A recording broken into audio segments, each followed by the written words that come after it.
మరా media welcomes political analyst KS Prasad. నమస్తే sir. నమస్తే అండి. సార్, ఈ మధ్యకాలంలో రాష్ట్రంలో చూసుకుంటే జరుగుతున్న పరిణామాలకు సంబంధించి మహానాడు రాబోతుంది. మరి 2-3 రోజుల్లో మహానాడుకి సంబంధించి మినీ మహానాడు వేదికలుగా జరుగుతున్నటువంటి ఆ మహానాడు వేదికల్లో వాళ్ళ మధ్యలోనే బయటకు వస్తున్నటువంటి వ్యతిరేకత, ఇది సీనియర్లు వర్సెస్ జూనియర్లకు చూడాలా, లేకపోతే సీనియర్స్ను పక్కన పెడుతున్నారనే జూనియర్స్ మీద వ్యతిరేకతతో చెప్పినట్టు చెప్తున్నట్టు చూడాలా? ఒక పక్క మాడుగులు చూసుకుంటే బండా సత్యనారాయణ గారు చేసినటువంటి కామెంట్లు, మరో పక్క జ్యోతుల్ నెహ్రూ గారు అయితే అసలు జనసేన టీడీపీని జనసేన బీజేపీ గెలిపి అసలు పార్టీ లేకుండా చేసే ప్రయత్నాలు జరుగుతున్నాయి. గతంలో మనం వామపక్షాలను ఏ విధంగా చేశాము, ఇప్పుడు వాళ్ళిద్దరు కలిసి మనం అలా చేయబోతున్నారు, జాగ్రత్త అనేటువంటి హింట్లు ఆయన ఇవ్వటం జ్యోతుల్ నెహ్రూ గారు. మరో పక్క రాయలసీమ మీదుగా జరుగుతున్నటువంటి దాష్టీకం.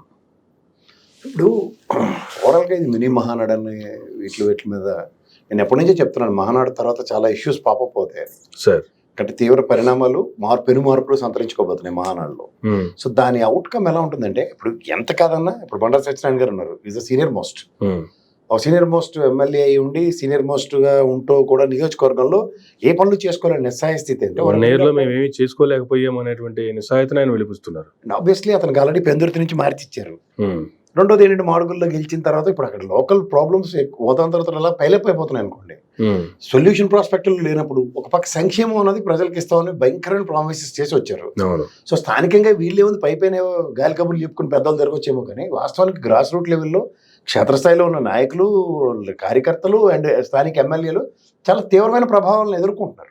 రోడ్డు మీదకి రాగానే ఎవడమట్టుగా క్వశ్చనర్ ఉంటుంది కదా, అంతే కదా, వాళ్ళు ఏం చెప్తారు, ఎంతకని చెప్తారు. అండ్ మోర్ ఓవర్ అక్కడ స్థానికంగా రోడ్లు, రైట్లు, డ్రైనేజీల సమస్యలు, ఇట్లన్నిటికీ ప్రాపర్ ఎలకేషన్స్, ఎమ్మెల్యే నిధులు, ఆ పర్టికులర్ నియోజకవర్గానికి నిధులు అలాట్మెంట్స్ అన్ని బడ్జెట్లో అట్లా ప్రాపర్గా జరిగి అవి గ్రాస్ రూట్ లెవెల్లోకి రీచ్ అవుతున్నాయి అనుకోండి, అప్పుడు వాళ్ళకి పని సులువు అవుతుంది. సంక్షేమం సార్ 2 రోజులు ఆగండి ఇస్తున్నాం, ముందు ఈ పనులు చేయాలి కదా, గత ప్రభుత్వం ఏదో ఇన్నాళ్ళు చెప్తున్న కథలు అవే కదా, గత ప్రభుత్వం మీద నెట్టుకుంటున్నాం.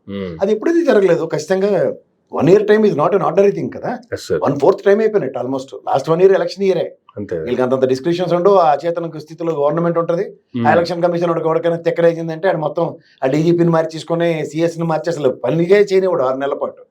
సో ఇలాంటివన్నీ ఈ క్రైసిస్ లో ఇట్స్ వెరీ డిఫికల్ట్. ఆల్రెడీ 1/4 అయిపోయినట్టు. సో ఈ 1/4 లో శూన్యం పెర్ఫార్మెన్స్.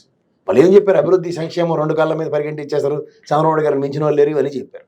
అక్కడ కర్నూలులో టీజీ భరత్ గారు కొత్తగా, అతను యాక్చువల్ గా టీజీ భరత్ ఒక బిగ్గెస్ట్ ఛాలెంజ్ ఏంటి ఆయనకి, ఆయన ఒక ఓన్ మేనిఫెస్టోతో అతను ఎలక్షన్ సక్సీడ్ అయ్యాడు. ఒకవేళ జగన్మోహన్ రెడ్డి పార్టీ తమ్మింగ్ మెజార్టీతో గెలిచిన ఆ నియోజకవర్గంలో అతని మేనిఫెస్టోకి అతను మీరు సర్వేలు చూడండి, టీజీ భరత్ గారికి ఖచ్చితంగా ఎడ్జ్ ఇచ్చుకుంటూనే వచ్చారు. సో ఆయనకి ఒరిజినల్ గా ఆయన manifesto and apart from that being a minister అక్కడ ఉన్న రెస్పాన్సిబిలిటీస్ అండ్ సీనియర్స్ అయిన కేఈ కృష్ణమూర్తి గారు ఇలాంటి వాళ్ళతో సమన్వయపరుచుకుని సంధానపరుచుకునే కార్యక్రమంలో ఏం జరుగుతుందో చూసుకుంటే అక్కడి నుంచి వ్యతిరేకత.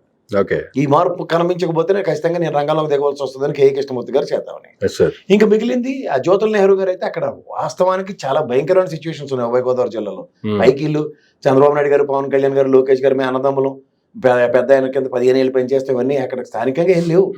చాలా తీవ్రమైన పరిస్థితులు ఉన్నాయి. ముఖ్యంగా పిఠాపురం లాంటి పరిస్థితుల్లో నిన్నేదో నేషనల్ మీడియా అడిగితే ఒక సెటరికల్ గా సర్కాస్టిక్ గా నవ్వితే నవ్వినంత మాత్రం నవ్విన నాపచేయని అక్కడ పండి వేరేగా ఉంది. పంట వేసింది ఒకటి, అక్కడ వచ్చింది పొలాల యొక్క ఫలితాలు ఒకటి. ఈ 78 సంవత్సరాల స్వతంత్రంలో కూడా ఇంకా అంబేద్కర్ భావజాలకి తూట్లు పొడుస్తూ అణగారిన వ్యవస్థని వాళ్ళకి కుల వివక్షకి వ్యవస్థ నుంచి వెళ్ళేసేస్తుంటే ఓ మంత్రిగా, ఒక కేబినెట్ హోదా కలిగిన ఉప ముఖ్యమంత్రిగా అండ్ ఎమ్మెల్యేగా, స్థానిక ఎమ్మెల్యేగా రియాక్టివ్ మోడ్ అయితే ఇప్పటికి దిక్కులేదు.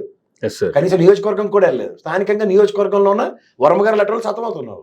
సో ఇలాంటివి స్థానికంగా ఉన్న శస్త్రవరమైన సమస్యలకి ఆలగడ్డలో నిన్న బొమ్మాకిలిపురి మాట్లాడిన మాటలు చూసాం.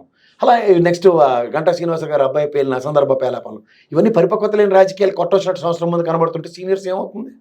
దానికి తోడు రేపు మానాడులో పెను మార్పులు సంతరించుకున్నాయి అనుకోండి, obviously it leads to ruckus. ఆ తెలుగుదేశం పార్టీ రామారావు గారు లాంటి వాళ్ళనే టాలరేట్ చేయలేదు. వీళ్ళందరూ ఎంత, నేను ఎప్పుడు రామారావు గారినే ఎగ్జాంపుల్ చెప్తాను, ఎందుకంటే ఆయన్నే టాలరేట్ చేయలేదు ఇప్పుడున్న పెద్దవాళ్ళందరూ. అప్పుడే కదా మా నాయకత్వం మార్పు కోరుకున్నారు వాళ్ళు. అదే కదా, దానికి కదా చంద్రబాబు గారు నాయకుడు అయ్యాడు. మరి తెలుగుదేశం ఏమైనా తక్కువ అనుకుంటున్నారా? 40-40 సంవత్సరాలు, 43 ఏళ్ళు లెగసీ అది. 1943లో స్థాపించిన పార్టీ, వాళ్ళకి క్యాడర్ స్థానికంగా ఎన్ని రకాలు ఉంటాయి. క్రైసిస్ మేనేజ్మెంట్, టీడీ జనార్దన్ లాంటి ఒక అడ్డుగోళ్ళ నిలబడి కాపాడుతుంటాడు ఆ పార్టీని. ఇలాంటివన్నీ తెలిసిన తర్వాత బియాండ్ లిమిట్స్ అయితే కాంటెంపరీసే కదా వాళ్ళు. సత్యనారాయణ గారు, టీడీ జనార్దన్, అందులో ఏంది నువ్వేది నాకు చెప్పేది, ఇక్కడ నాకేం అవ్వట్లేదు, నేను చంద్రబాబు గారిని కలవాలన్న అగ్రెషన్స్ ఎక్కువైపోతున్నాయి. ఉమ్, ఇవి ఎక్కడికి లీడ్ అవుతాయి? Aggressions will always lead to ruckus. Aggressions pacifications కావాలి, పాసిఫికేషన్స్ కావాలంటే ఎలక్షన్స్ కావాలి. ఎక్కడ జరుగుతున్నాయి అవి? ఇదంతా లోకేష్ గారు పార్టీ అంతా లేదు ప్రభుత్వాన్ని ఆయన చేతుల్లో పెట్టుకుని నడిపించడం వల్ల వస్తున్నటువంటి వ్యతిరేకత అంటారా? ఆబ్వియస్లీ ఇప్పుడు చంద్రబాబు గారు గవర్నెన్స్ ఎలా ఉంటుందో మనకు తెలియదా, చూడలేదా మనం? Yes sir. ఆయన ఇలాంటి గ్రాస్ రూట్ లెవెల్లో ప్రతి ప్రాబ్లమ్ మెటిక్యులర్స్ గా అడ్రస్ చేస్తాడు ఆయన. ఇలాంటి ఇష్యూస్ ఎప్పుడైనా 43 సంవత్సరాలు తెలుగుదేశం చరిత్రలో ఎమ్మెల్యేలు ఈ విధంగా రివోల్ట్ అవడం, ఈ విధంగా బయటికి బరస్ట్ అవడం ఎప్పుడు చూసాం మనం. Yes sir. So this the first ever time which was happening. ఏదైనా ఉన్నా టీడీపీలో ఉండే క్రమశిక్షణ ఏంటంటే ఏదైనా ఉంటే 4 గోడల మధ్య అక్కడే మాట్లాడుకోవాలి, బయటకు వచ్చి అక్కడ బరస్ట్ అవ్వకూడదు. ఫస్ట్ అదేమి ఇది 4 గోడలు కాకుండా అసలు out of the box disproportionate close ఇవి ఎప్పుడు మనం చూడలేదు. చూసిన తర్వాత ఏమవుతుందంటే ఖచ్చితంగా అంతర్గతంగా ఏదో సంథింగ్ ఈస్ గూఫింగ్ అప్. అది దానికి ఒక దగ్గర అవుట్కమ్ ఉండాలి కదా, వెంట అవ్వాలి కదా. వెంట పోతే ఏమవుతుంది? సో దీనికి మహానాడు వేదిక కాబోతుందంటారా? అవ్వచ్చు. మహానాడు హరికృష్ణ గారు రీసెంట్లీ ఇవన్నీ మనం చూడలేదా? మర్చిపోయారా? Yes sir. హరికృష్ణ గారు డిసెంట్ తెలియజేసి వెళ్ళిపోయారు కదా, పొలిట్ బ్యూరో మెంబర్ అతను. Yes sir. It doesn't even heard anybody. Yanamala Ramakrishna garu అతిరథ మహారాజులు అందరూ పాసిఫై చేసినా ఆయన పాసిఫై అవ్వలేదు. అవును. అలాంటివి ఏమైనా జరగచ్చు. జరగలేదని చెప్పలేదు కదా వాళ్ళు. ఓకే. టాలరెన్స్ బియాండ్ లిమిట్స్ దాటిపోతే ఎవరేం చెప్తారు? అందులో తీర్మానాలు ఉంటాయి, మహానాడు తీర్మానాలు. అవి ఏ విధంగా ఉంటాయో, లేకపోతే పెను మార్పులు సంతరించుకుంటాయి, పొలిట్ బ్యూరో మార్పులు ఉంటాయి, శాశ్వత అధ్యక్షుడు అండ్ లేకపోతే నెక్స్ట్ వర్కింగ్ ప్రెసిడెంట్లు, ఇవన్నీ వాటి యొక్క మార్పుల్లో ఎవరెవరికి ఎలాంటి సముచిత స్థానాలు ఉంటాయి తెలుస్తాయి కదా. ఎవరో ఎందుకు బండారు సత్యనారాయణ గారు అంటే రామ్మోహన్ రెడ్డి గారు సొంత మావయ్య, ఆయన బలమైన రామ్మోహన్ రెడ్డి గారు మ్యారేజ్ చేసుకున్నారు. వాళ్ళ పార్టీలో రామ్మోహన్ రెడ్డి గారు, అచ్చెన్నాయుడు గారు ఎంత స్థాయి కలిగిన వ్యక్తులు. అలాంటి ఆయనే బరస్ట్ అవుతున్నాడు అంటే something is seriously going on. కానీ ఇప్పటికే గతంలో లోకేష్ గారు కొన్ని కామెంట్లు చేస్తున్నారు. 3 సార్లు పదవులు అనుభవించిన వాళ్ళు ఎవరో మళ్ళీ 4వసారి తిరిగి అనుభవించడానికి లేదు, అది నాతోనే స్టార్ట్ అవుతుంది అనేటువంటి కామెంట్ కూడా ఆయన గతంలో చేస్తున్నారు పార్టీ ఆవిర్భావ సందర్భంలో. పార్టీ జనరల్ సెక్రటరీగా 3 సార్లు చేయొచ్చు, 4వసారి ప్రమోషన్ ఉంది ఆయనకి, వర్కింగ్ ప్రెసిడెంట్ ఏదో అవడానికి. వీళ్ళకేముంది ఆప్షన్? ఎత్తిపోతల పథకం కదా. ఓకే. అంటే ఇవన్నీ ముందే ఇంట్లో ఇచ్చినట్టు అంటారా? ఇంట్లో కొట్టేస్తున్నారు, కాలు నరికేస్తే ఊరుకుంటారా? రాజకీయ క్షేత్రంలో కరుణానిదే కదా వీళ్ళందరికీ వారసులు సార్. వాళ్ళు ఏమైనా ప్యారల్ గా గ్రూమ్ చేసుకుంటున్నారా? తెలంగాణలో చూడట్లే, కేటీఆర్ కి ఏమైనా పగ్గాలు ఇస్తారన్న దగ్గర నుంచి సొంత ఇంట్లో కవిత ఎర్రెక్కిపోతుంది. మరి వాళ్ళు ఊరుకుంటారా? అమర గారు పెట్టిన బట్టలే మీకు అప్పచెప్పే నాయకత్వం, మా సంగతి ఏంటన్న విషయం వస్తుందా? అదే. ఓకే. సో ఎంతసేపు మీ పార్టీ లేకపోతే మీ పార్టీ అనుకొని, మీ కుటుంబం అనుకొని, మీ రాజకీయ వారసులు అనుకుంటే సరిపోతుందా అనేటువంటిది సీనియర్ దగ్గర నుంచి వచ్చే ఖచ్చితంగా వస్తుంది. ఇంకా చంద్రబాబు నాయుడు గారి ఆధ్వర్యంలో పనిచేయడం వేరు. చంద్రబాబు నాయుడు గారి యొక్క decorum is totally different. And will respect, will give respect and will take respect and will maintain the balance. ఇప్పుడు అది జరగట్లేదని అర్థం కదా. ఓకే.